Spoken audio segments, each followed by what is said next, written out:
Michael Barton taking on Leo Granata.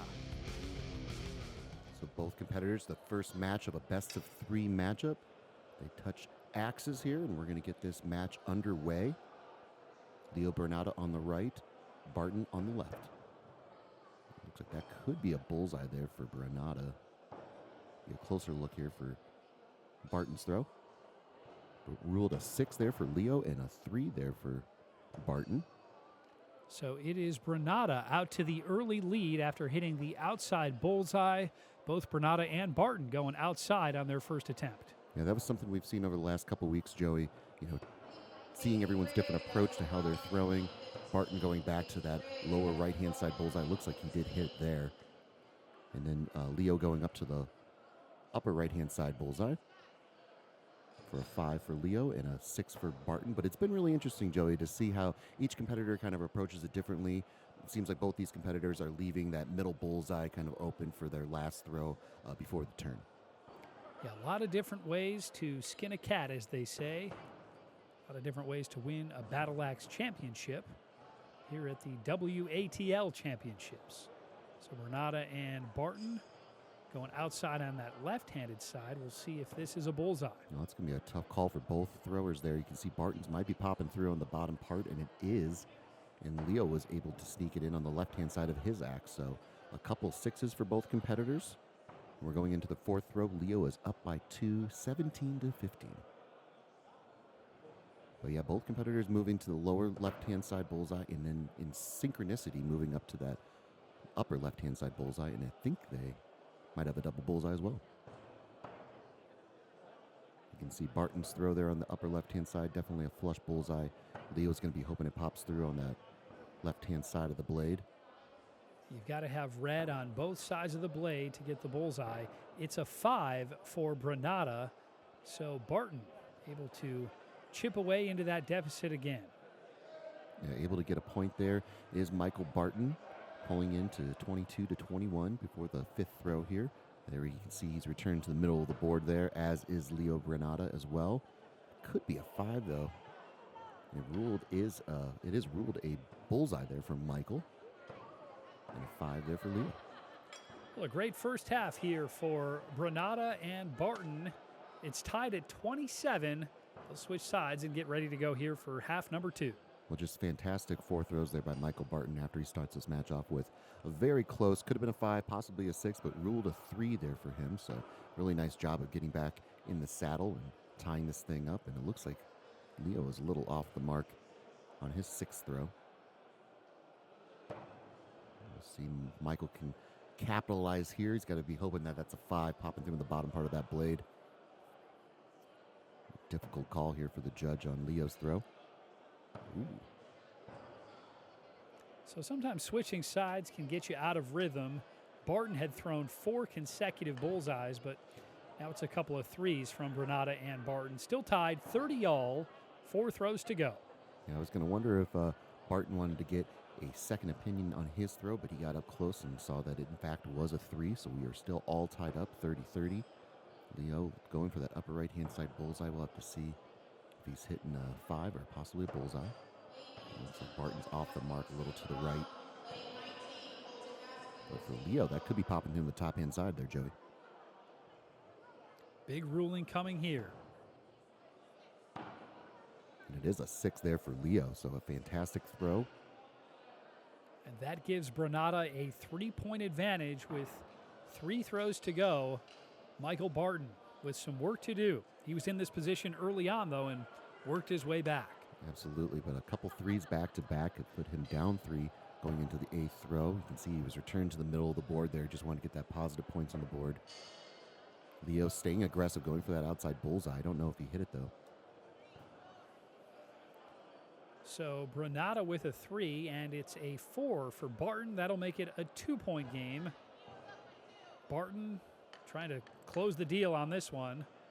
It'll be interesting to see if he wants to return, if he wants to move to the middle of the board, knowing that he only has a 2-point lead. Being really aggressive just cost him a point there, so we'll see what he decides to do.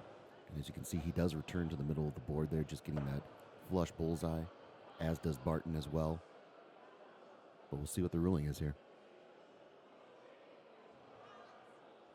Oh, a couple fives, so definitely lending itself to Bernada. Definitely happy to trade points. Would have loved to have gained a point, obviously, on him.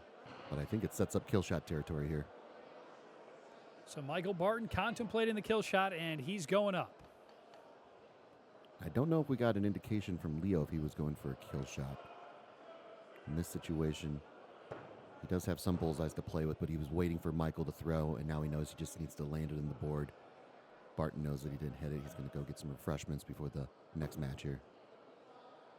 It looks like Leo was just getting some extra practice there. He didn't call for the kill shot, so he does get 2 points to Barton's 0, and he takes his first match best of 3.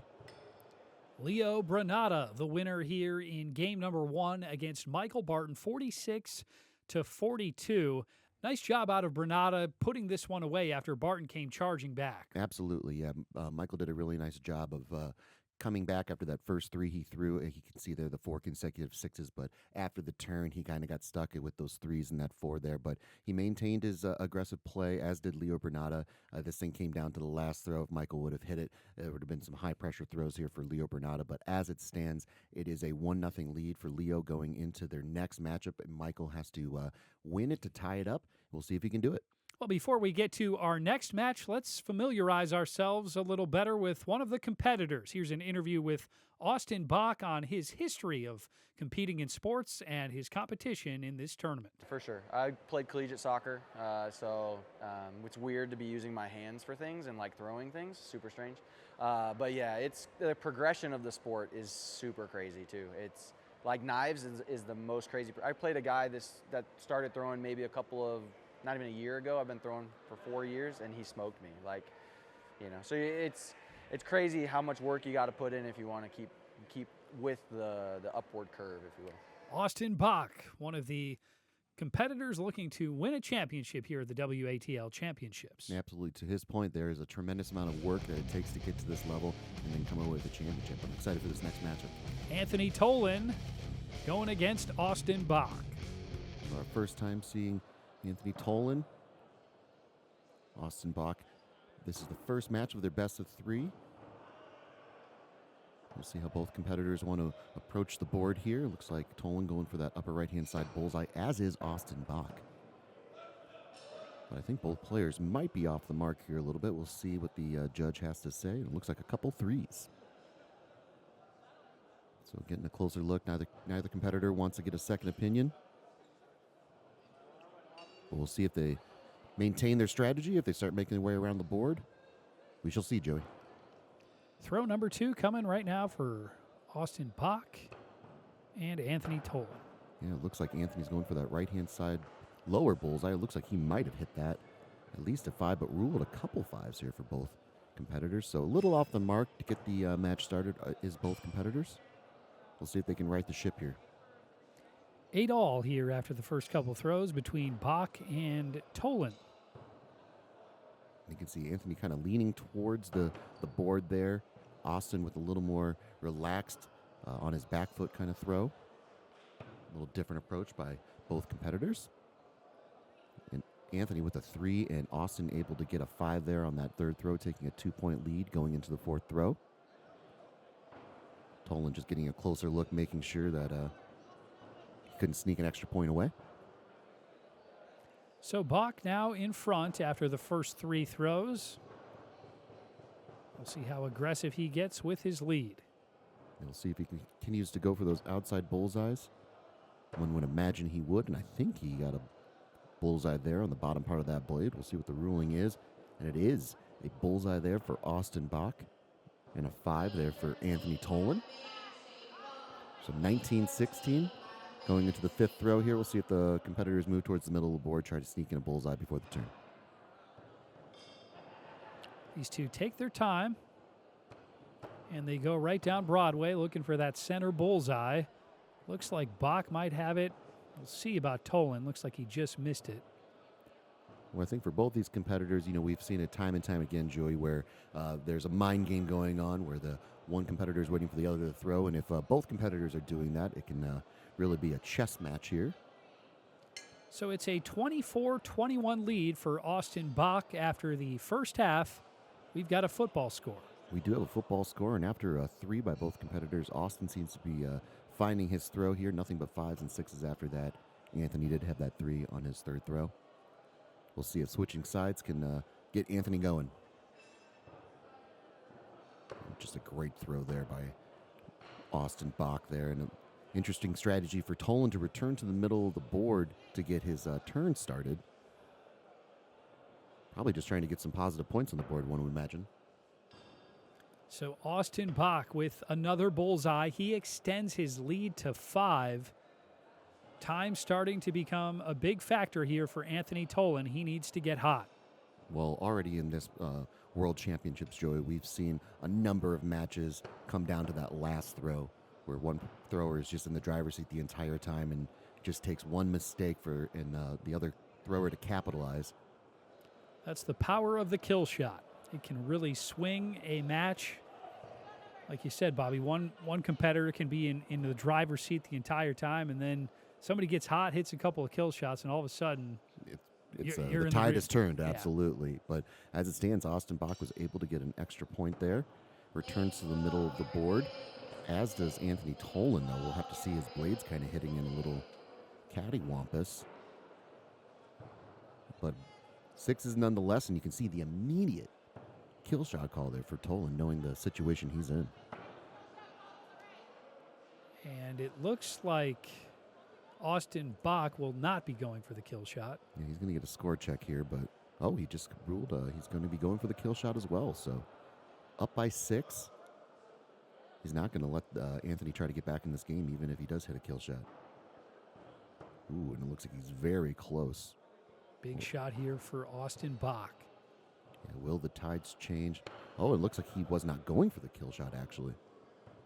So correction. He went for the lower right-hand side bullseye, and it is a 6 there for Tolan. So a couple of different ways to get to 6 points, but both competitors did it.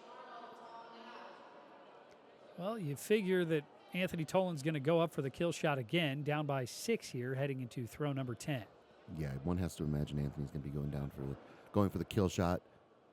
Austin should be staying down. We'll see if that plays out. But Austin going to wait. You can see he's waiting for Anthony to throw, knowing that his throw is going to determine his process here. You see him doing the math. This is a big point. We've seen throwers in the past, Joey, not do the math right in their head. It costs them the game, so. So Austin smartly decides to just play the board and get a 4 there for Anthony, but I think he got a kill shot there. Wow. Austin Bach getting the win here over Anthony Tolan by 2. Yeah, just a great job by Austin Bach. He was able to maintain his lead here in this game. He didn't allow the door to be open here, or remain open for Anthony Tolan to come back in this thing. But kudos to Anthony. He definitely started off this match a little cold. And you could see there after the turn, he did have those back-to-back 4s, which didn't do him any favors. But it was a tremendous job of being aggressive, going for that kill shot there on the 9th throw. He did hit that bullseye, and then he, of course, hit that kill shot there on his 10th throw. Something he can definitely build on going into the next match, knowing that he only lost this thing by 2. So he was definitely had a chance to make a comeback. So we'll see if it can carry over and if he can survive in the A bracket. But for Austin Bach, you can look and see he kind of bookended his match with a 3 and a 4, but nothing but 5s and 6s in the middle of that. So very consistent thrower, very skilled thrower, and we'll see if he can close the door on Anthony Tolan. Yeah, we'll show you the conclusion of this series later here on Battle Axe. Stay tuned to MC22.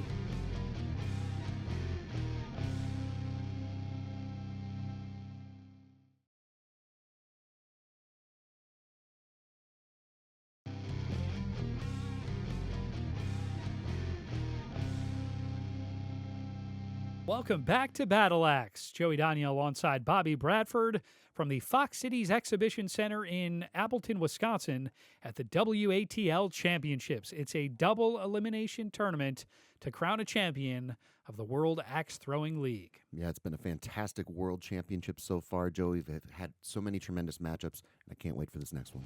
Next up, it's going to be Rollin Goodman taking on James Hewitt. So our first time seeing James Hewitt coming in right there. We can see it looks like that's a flush bullseye there for his first throw.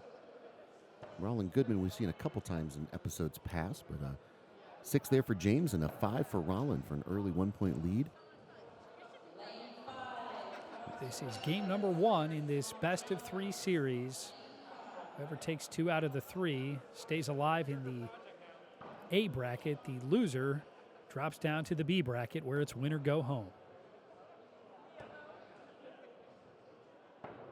Yeah, so we see James going for the upper right-hand side bullseye, as is Rollin Goodman. We shall see, though. It looks like that's at least a 5 there for James. And Rollin's flirting with a 4 there. Or I'm sorry, Rollin's flirting with a 3, actually. But nonetheless, it is a 5, so he's able to keep pace. Down 11-10 going into the third throw. Inviting Hewitt to get a second look at it to make sure he doesn't want to get a second opinion. So James Hewitt in front, 11-10 here over Rollin Goodman. Here comes throw number 3. And Hewitt seems to be one of those rhythm throwers where regardless of whether he hits that bullseye or that 5 ring, seems to just have his pattern kind of in place. So he started off in the middle, went to that upper right-hand side bullseye, and then went to the lower right-hand side bullseye. Rollin Goodman with his first bullseye of this match. That ties it at 16 all. And as we were talking about in the last episode, Joey, it's really interesting to see how everyone has a different approach to their game, and we know how important rhythm and consistency is to axe throwing in general. Looks like that's going to be a 5 there for Rollin Goodman, able to get another point, and a 3 there for James Hewitt, but actually able to get a couple points. Yeah, just like that, Rollin Goodman has the lead. Yeah, so 19 for James Hewitt here, and looks like that's going to be a 5 there for Rollin Goodman. So ruled another 3 there. So back-to-back 3s there for James Hewitt. Rollin able to get another 2 points going into the turn here. So fully in command is Rollin Goodman. So Hewitt and Goodman switch sides, and we are underway in the second half. That one sailing away from Hewitt a little bit. We'll see if Goodman can take advantage. Well, looks like that could possibly be a 5 there for Rollin. He's going to, oh yeah, you can see there it's popping through on the right-hand side of that blade, and it looks like that could possibly be a 4 there for James Hewitt, knowing he doesn't need another 3 on his scorecard. So Rollin Goodman building a 5-point advantage here. Yeah, really starting to run away with this thing. We'll see if James can make some high-pressure throws with 4 throws to go to come back in. Still time for Hewitt to work his way back, especially when you've got that kill shot in play. Absolutely. You can see after the turn, Rollin turning the axe head towards him. It looks like that's going to be off the mark. A 3, he's going to be hoping that that's a 5, but ruled a 3 and a 5 there for Hewitt. So Hewitt able to get a couple points. That is just what Hewitt needed. He chips into that deficit. Yeah, so you never want to rely on your opponent to make a mistake, but James, that's the situation James Hewitt's in, and fortunately for him, Rollin did throw that 3 there on his 7th throw, and Hewitt was able to capitalize. Going for that lower right-hand side bullseye. We'll see if that's a 5 or possibly a bullseye. Goodman taking his time here. Well, after that last throw, he has to reset, and he goes for that upper right-hand side bullseye. I think that's going to be a better throw. It's going to be a close call if it's popping through on the right-hand side of that blade, but I think it is for a 5 for Goodman. And we'll see what it is here, James. He's not in a position to have another 3 on his scorecard. So a couple 5s for both competitors. Look at Hewitt just beelining for that axe to make sure that it was a 5. Absolutely. Well, it was a very close call. He knows he needs all the points that he can get. So 3-point game here going into the 9th throw. So James looking to stay down. I have not seen an indication from him. Just wants to play the middle of that, or play that board.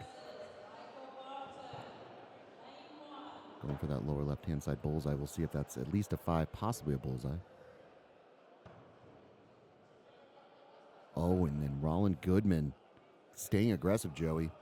What a shot there by Rollin Goodman. He was going for it, but off the mark and a 3. So, Joey, we are all tied up. Well, it doesn't get better than this. WATL championships, and it's coming down to throw number 10 here between Hewitt and Goodman.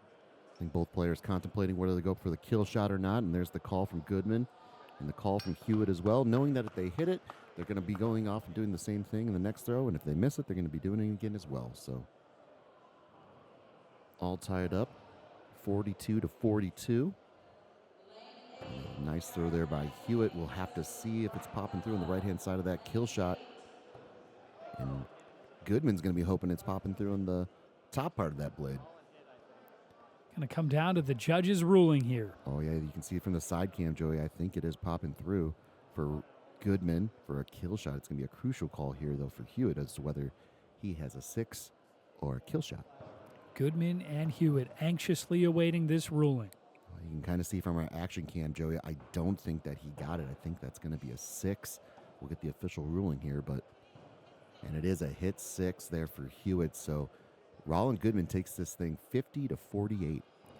Rollin Goodman with the kill shot on throw number 10 to take game number 1 here against James Hewitt. Yeah, so James did a tremendous job in this matchup of coming back and tying this thing up.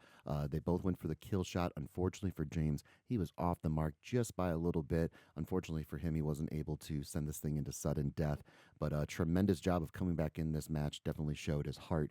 And then for Rollin Goodman, he got a very consistent throw we've seen. He did have those 2 threes on the 7th and 9th throw, but he had that dagger kill shot there on his 10th throw that really helped seal the victory. So for him, he goes up 1-0 in this match, and we'll see if he can put away James Hewitt or if James Hewitt has something to say. Yeah, earlier in this episode, we saw Leo Brenata take game number 1 in his best-of-3 series against Michael Barton. Here's an interview with Brenata about being competitive. I played high school soccer, and it's been super competitive, and it was never, good job for losing. And here, it's a little bit more of that, you did great. Kudos to you, versus any competition I enter, I firmly believe I'm going to win it. And that's what's pushed me to go as far as I have and get as good as I have in a short amount of time, because I do believe the top people in this game can be knocked down, and it's only a matter of time. But if the people don't believe it, then it's not going to happen, because you're going to lose the game mentally before you even get called up to throw. So a lack of confidence won't be an issue for Leo Brenata. No, and that's the kind of confidence that you need to become away a champion. So Leo's definitely put in the work. I'm excited to see this next match. Well, let's bring it to you right now. It's going to be game number 2 between Michael Barton and Leo Brenata. Yeah, so Leo Brenata won the first match 46-42. Michael Barton down 0-1, trying to stay in the A bracket here. Looks like he's going for that right-hand side bullseye, as is Leo Brenata. Looks like that could be a flush bullseye there for Brenata and a 5 there for Barton. And that is the case. Good eyes, Bobby. It's Leo Brenata out to the early advantage here by 1 over Barton. Yeah, so Leo started the first match off with a bullseye. Michael started off with a 3, so definitely an improvement there. But he still wants that bullseye bet. Looks like Leo Brenata might have another bullseye. Judge coming in to get a closer look. So Barton might have one as well, and that is the case. A little interesting strategy here for Barton to go to that lower left-hand side bullseye after hitting that 5 on the lower right-hand side bullseye. We'll see if he pops up to the upper right-hand side bullseye. Looks like that's going to be at least a 5 for Leo, and we can see Barton off the mark there. That's going to be a 3. He's got his hands on his hips. He knows he can't have 3s if he wants to stay alive in this match, Joey. Leo Brenata getting game number 2 started here with a unicorn. 3 consecutive bullseyes. He's on fire. Well, after Barton threw a 3 in his first matchup, he rattled off 4 consecutive 6s. We'll see if he can do that. It looks like he is off the mark. And then it looks like that's another bullseye there for Brenata as well. Yeah, another flush bullseye from Leo Brenata. He is dialed in right now. 24-19. Brenata up by 5. Yeah, Leo definitely throwing with confidence. Barton just has to find his throw there, and you can see him just returning to the middle of the board. And it looks like Leo Brenata is human. It looks like that's going to be a 5 there for him. Yeah, Bernata hit all 4 of the outside bullseyes, but just misses that center bullseye. Nearly a perfect first half for Leo Bernata. He takes a 4-point advantage into the second half after Michael Barton throws his first bullseye of the match, hitting the center bullseye. Yeah, Michael definitely needed that going into the turn just to get even 1 point with 5 throws to go. So as they scoot back a little bit, looks like that's going to be at least a 5 there for Leo, but I have to get a closer look with the action cam. I think it's popping through on the left-hand side of the blade. We'll see what the judge has to say here. So it looks like that is a couple bullseyes there for both competitors. Yeah, you can see there from the side cam. Barton's hitting through on the bottom part of that blade. Well, back-to-back bullseyes now for Michael Barton. Still a 4-point lead, though, because Bernata threw another bull as well. Yeah, just Leo's not giving any ground here to Michael. Well, it looks like he could be off the mark there on that throw. He's going to be hoping that that's a 5. We'll see if Barton can capitalize. And I think he did. Yeah, what a swing. It's a unicorn for Barton. 3 straight bullseyes, and all of a sudden he's right back in this. Yeah, we saw him respond nicely in the first match after he threw that 3, and he's done the same thing here.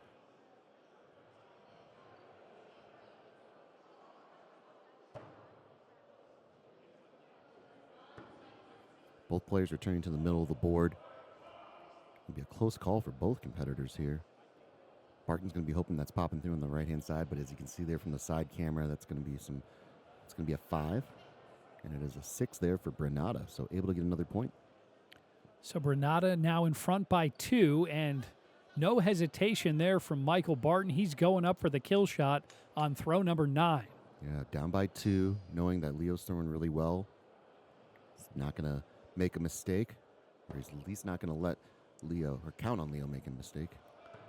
Well, Barton's got to hope that's at least a 6. Yeah. And it looks like Leo did not hit the 5 ring, so the door might be open here for Michael Barton. There's a 4 there for Leo, and Barton definitely wants to get another look here as well, get some other eyes on it. Knowing if that's a 3, that could be a huge swing here. So the head judge now coming in, and his ruling is going to decide whether this is a 3 or a 4 for Leo Bernata. If it is a 3, Michael Barton will have the lead. If not, they're going to be tied heading into throw number 10. But you saw the indication there. It was a 4. So that is the ruling. But still, Michael able to get 2 points here going into the 10th throw. So Bernata and Barton tied up, and they're both going to go for the kill shot. What a finish here on Battle Axe. Yeah, Leo not going to be intimidated. Barton staying aggressive, knowing that he has a chance here. And we'll see. It looks like that he's going to be hoping that that's a 6. But off the mark for the kill shot that he was aiming for. And we'll see here, close look. That could be a 6 there for Leo, and it is. So Leo Bernata getting the win here with a 6 on his kill shot attempt. He takes the series in 2 games, 54-48, the final here in game number 2. Yeah, Leo with just a tremendous matchup, as you can see, really. That 1 mistake there on his 7th throw, and then that 4 there on his 9th throw was kind of a result of Michael being off the mark for that kill shot. But a tremendous score of 54. He definitely looks like he's in championship form. But as for Michael Barton, he does fall down to the B bracket, but just a tremendous job of calling himself back into this matchup here. He did have that 3 on his 3rd throw, but he responded really nicely with nothing but 5s and 6s. He was off the mark for that kill shot there on the 10th throw, but not by much. We know he's a really consistent thrower. It's just putting it all together. I'm excited to see where both these competitors go, but just a tremendous matchup, and looking forward to the next time we see him. Well, we've got the conclusions to a couple more series here on Battle Axe. We'll bring them to you straight ahead. Stay tuned to MC22.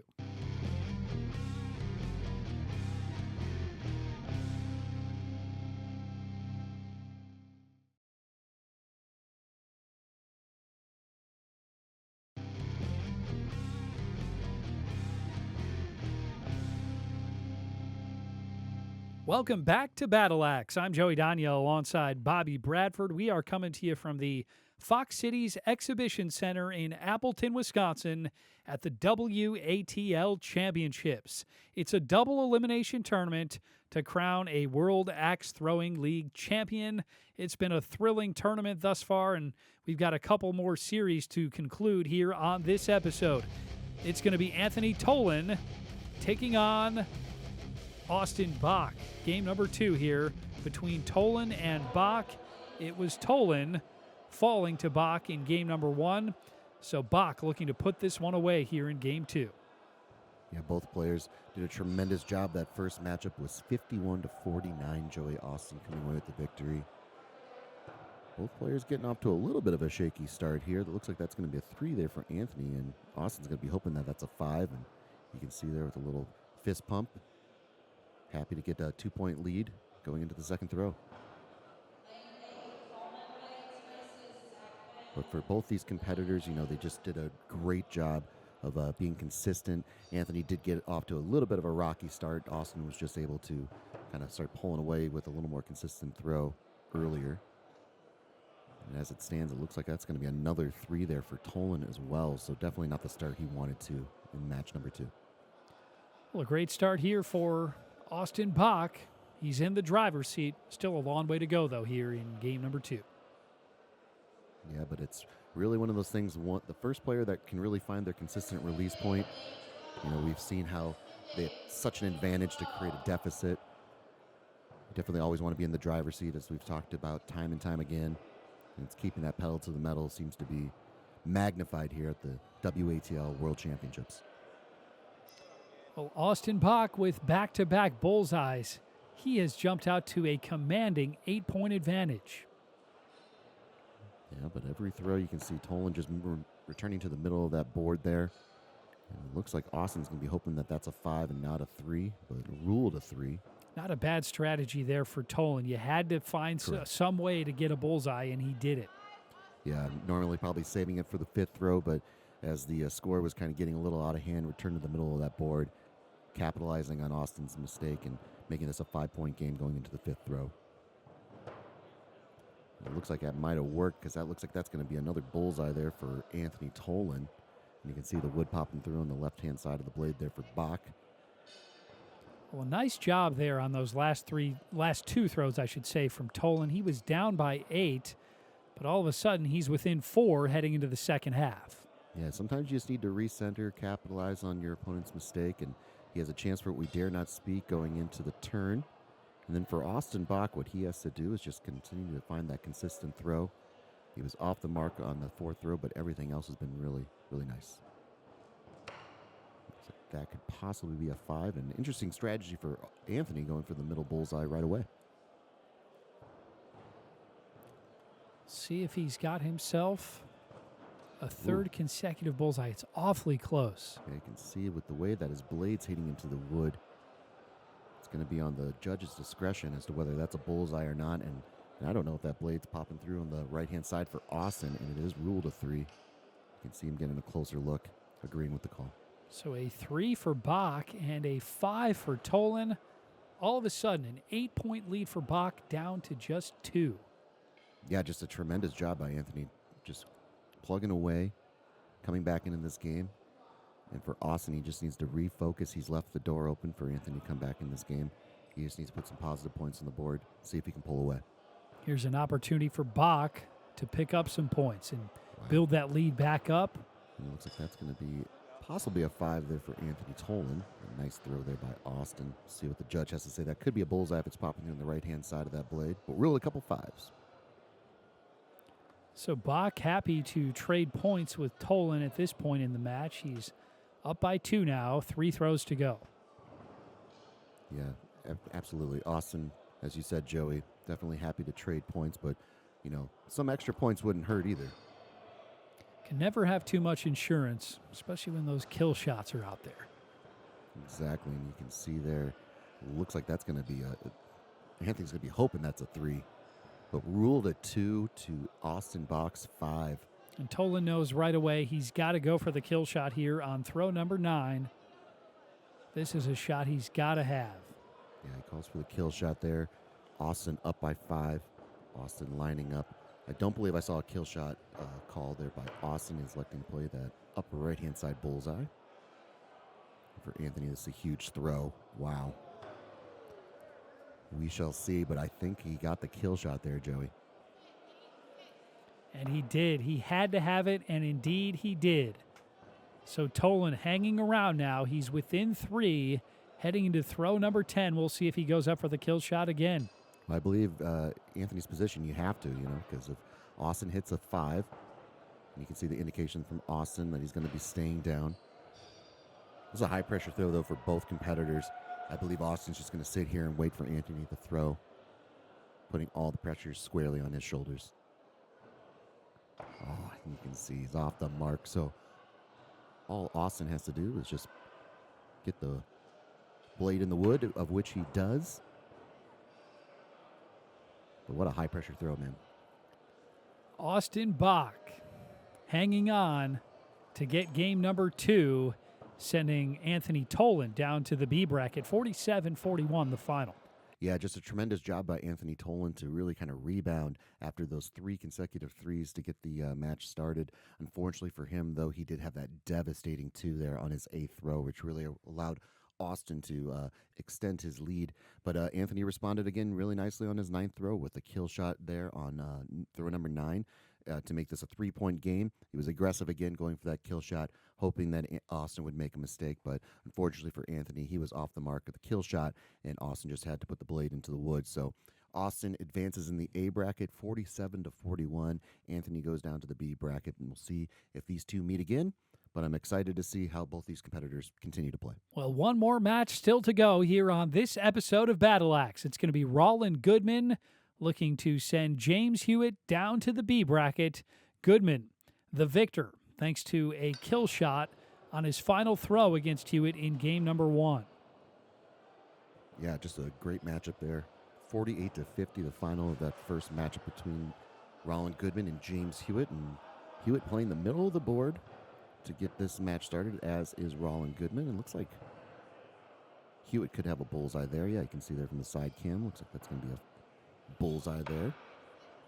And a 5 there for Goodman. So a quick 1-point lead here for James.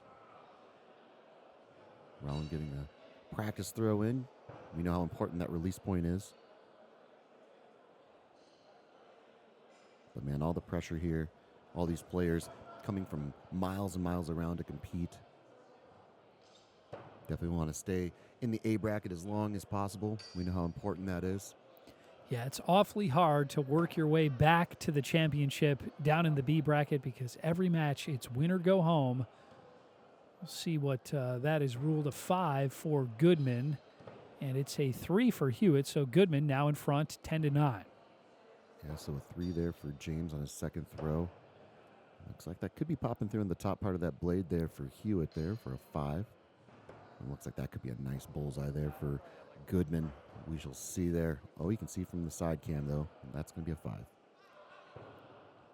A couple of 5s from Hewitt and Goodman on throw number 3. So a 1-point lead here for Rolland Goodman going into the 4th throw. But both competitors, really nice, consistent release point. That's a great throw there by Hewitt. And Rolland going also for that lower right-hand side bullseye. Ruled a bullseye there for Hewitt. And a 5 there for Rolland Goodman.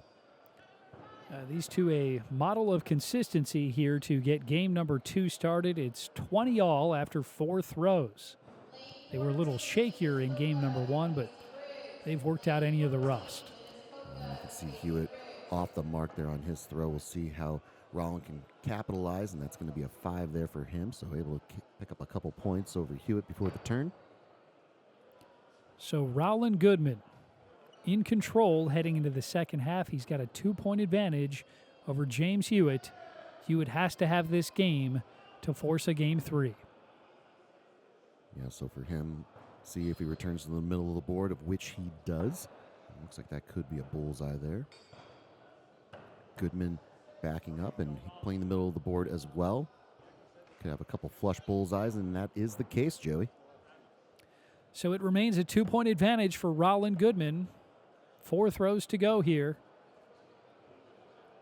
Yeah, so Rolland, of course, happy to trade points for these next 4 throws.